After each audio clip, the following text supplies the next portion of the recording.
Alright, welcome back to the 79 Camaro rebuild. We got the carburetor on there on our last video. We were able to start it up, but we have a high idle. I mean, it's pretty high. So what I've done was I went through and checked all the vacuum lines, replaced a couple of them. I've taken the high idle screw, which is right behind your choke, underneath it. There's a little screw there. I don't know if I can zoom it in, y'all can see it, but there is a little screw right there. You can back off if you're high idle. When you first start the car, your high idle is supposed to be a little high, and then when you give it gas, the curb idle will take over. Now, as far as the choke, this is your choke pull off. You can see my choke is open just a little bit, but it's actually open a little too much. So I'm going to show you how to adjust your choke. Now this happens to be a hot air choke.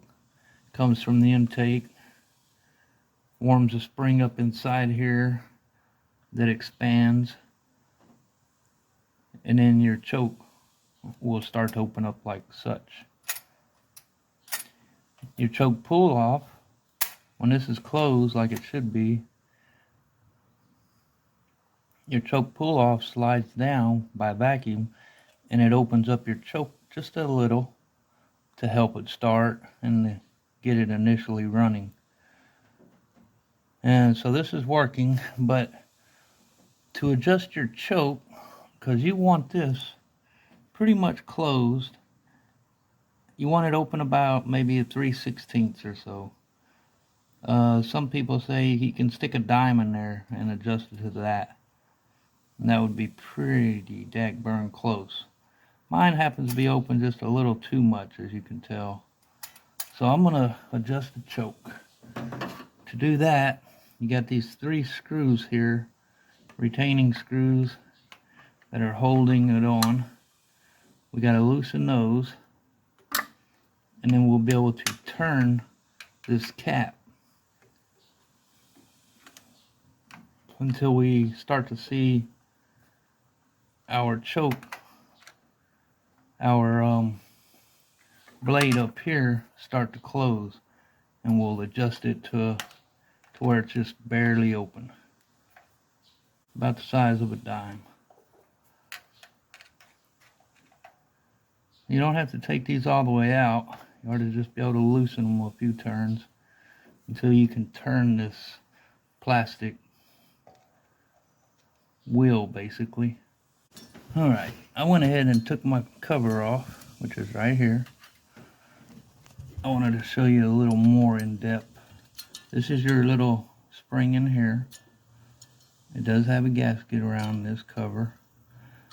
This arm that you see right here is going to fit inside that slot right there. And then that'll allow you to turn your choke as you need it. It'll catch it.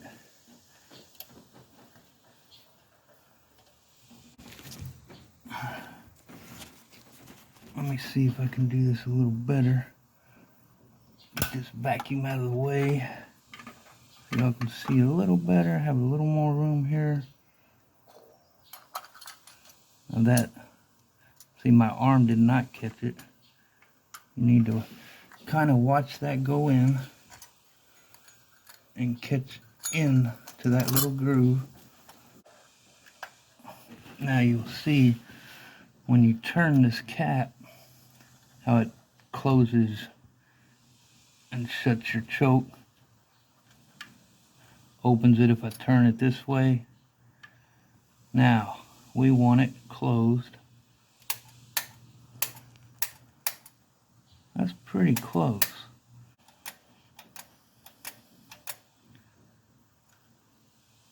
To right about there.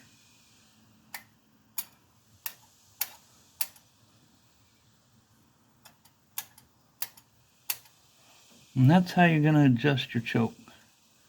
Pretty simple. Pop these 3 screws off. You don't have to take this out. I did just to kind of show you what was going on the inside. And then just twist it until you got that open like you kind of want. And we got ours about a dime size right there. And that's where I'm going to leave mine. And now we'll put our 3 screws back on, and that's it. And that's how you adjust your choke. If you want to adjust your fast idle cam, your initial start, screw is going to be right underneath your choke. Right here, but behind the choke. And then your curb idle will have a screw over here. Your curb idle screw will be right here. So fast idle, curb idle. Now you know how to adjust your choke. I hope that helps somebody out there. And I'm going to go ahead and put those 3 screws up. 3 screws back in. I'll show you. Basically they're held on by these little retainers. Like this.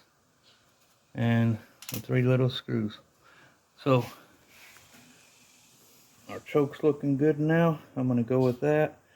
Tighten that all up and we'll bring y'all back on the next video. Thank you. Y'all have a beautiful day.